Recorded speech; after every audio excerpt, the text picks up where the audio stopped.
வணக்கம்.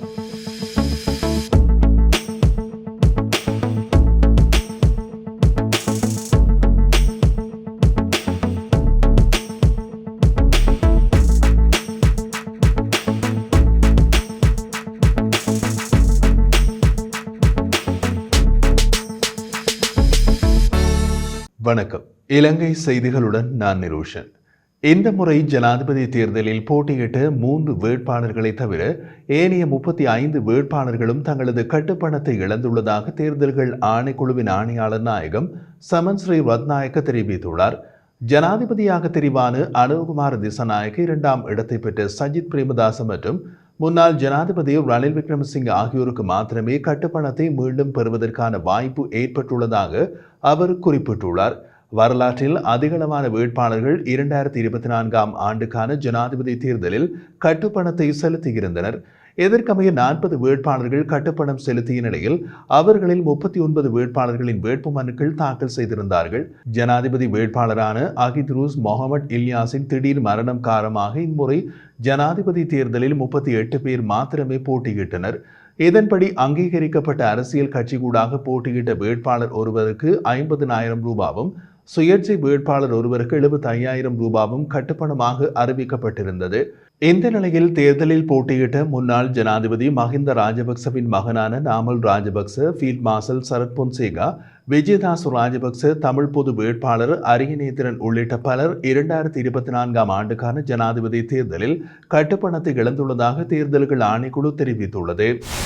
தேர்தலுக்கு பின்னரான காலப்பகுதியில் இதுவரை எந்த முறைப்பாடுகளும் பதிவாகவில்லை.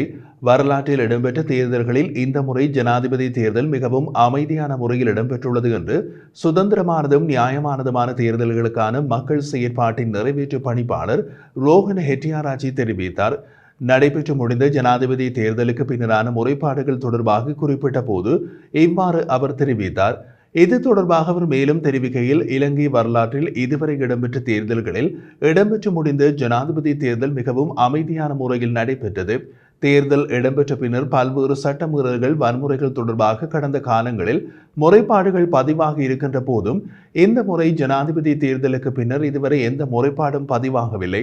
அதனால் தேர்தலுக்கு பின்னரான இந்த காலப்பகுதியில் தொடர்ந்தும் அமைதியாக செயற்படுமாறு நாட்டு மக்களிடம் கேட்டுக்கொள்கின்றோம்.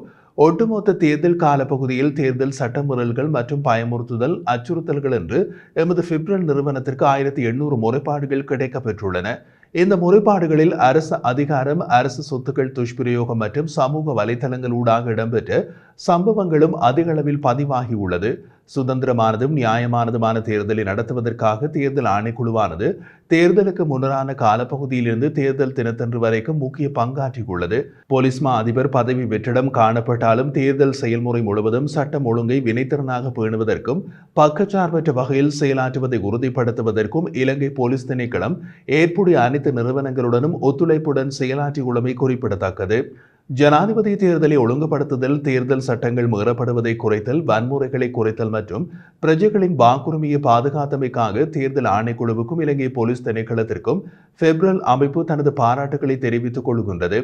அமைதியான தேர்தலை நடத்துவதற்கு, குறிப்பாக ஜனநாயகத்தின் மீது ஆழ்ந்த அர்ப்பணிப்பு கொண்டு ஒத்துழைப்பு நல்கிய பிரஜைகளுக்கும் எமது நன்றிகளை தெரிவித்துக் கொள்கிறோம் என்று குறிப்பிட்டுள்ளார்.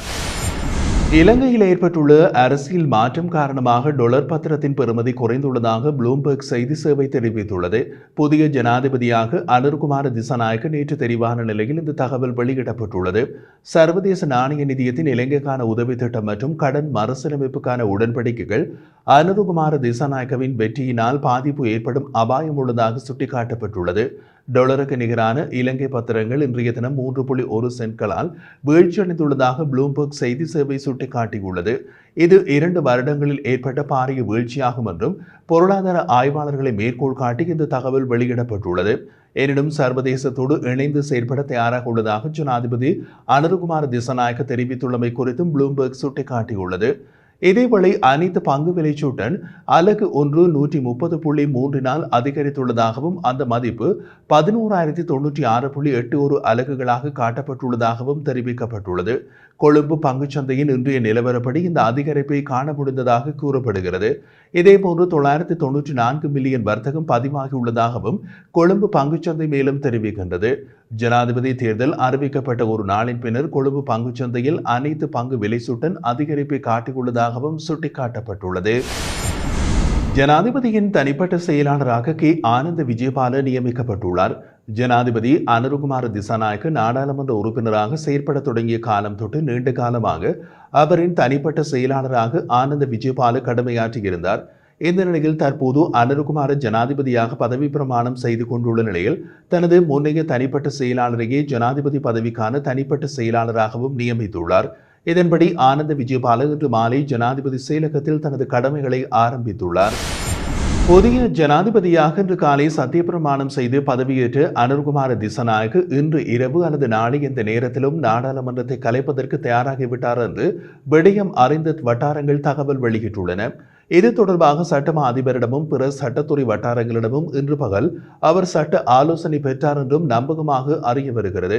நாடாளுமன்றத்தை கலைத்து பொது தேர்தலை நடத்துவதாயின் பொது தேர்தலுக்கான நிதி ஒதுக்கீட்டு சட்டம் மூலம் நாடாளுமன்றத்தில் நிறைவேற்றப்பட வேண்டும் என்றும் அதற்காக நாடாளுமன்றத்தை ஒரு தடவை கூட்ட வேண்டும் என்றும் சில தரப்புகள் தெரிவித்து வந்த நிலையில் அது சட்டப்படி தேவையற்ற விடயம் என இப்போது ஜனாதிபதிக்குரிய தரப்புகளுடன் சட்ட ஆலோசனை வழங்கியிருக்கின்றன என்றும் தெரிகிறது. அரசமைப்பின் 150வது பிரிவின் கீழ் இத்தகைய சட்ட ஒதுக்கீட்டை நேரடியாக வழங்கும் அதிகாரம் ஜனாதிபதிக்கு உண்டு என்று அவருக்கு சுட்டிக்காட்டப்பட்டுள்ளது. இந்த கட்டத்தில் தற்போதைய நாடாளுமன்றத்தை அவர் கூட்டுவது நாடாளுமன்ற பெரும்பான்மை இல்லாத நிலையில் அவர் நிறுவக்கூடிய அரசை தோற்கடிக்க செய்யும் வாய்ப்பை தரும் என்பதால் தற்போதைய நாடாளுமன்றத்தை கூட்டாமலேயே முன்கூட்டியே அதை கலைத்துவிடும் ஆலோசனை ஜனாதிபதிக்கு சட்ட வட்டாரங்களினால் வழங்கப்பட்டிருப்பதாகவும் தெரிகிறது.